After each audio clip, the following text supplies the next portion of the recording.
김학의 사건 수사단이 2013년 당시의 경찰 수사 책임자를 소환했습니다.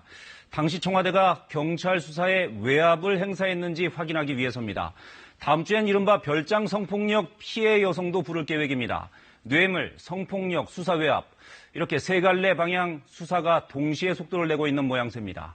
김성수 기자가 보도합니다. 김학의 수사단은 오늘 이세민 전 충북지방경찰청 차장을 소환했습니다.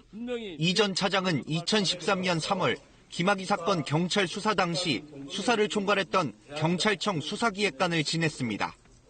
경찰은 그해 3월 18일 특별수사팀을 꾸려 본격적인 내사에 착수했습니다.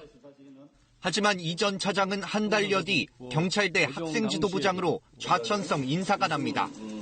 수사기획관 보직 발령 4개월 만입니다. 수사단은 경찰의 내사와 이 같은 좌천성 인사에 청와대에 외압이 있었던 것으로 보고 이 전 차장을 상대로 집중 조사했습니다. 수사단은 수사 착수 초기 출국 금지한 김학배 전 경찰청 수사국장 등 당시 경찰 수뇌부를 잇따라 소환할 계획입니다. 아울러 수사단은 다음 주 안에 별장 성폭력 피해 여성 A씨도 불러 조사합니다.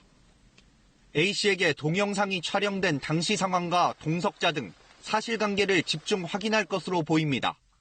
특히 A씨는 6년 전 경찰 조사에서 건설업자 윤중천 씨가 돈봉투를 김 전 차관에게 건네는 걸 목격했다고 진술한 적이 있는 뇌물 사건의 주요 참고인이기도 합니다.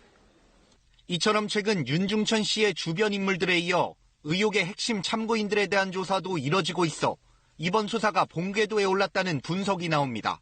KBS 뉴스 김성수입니다.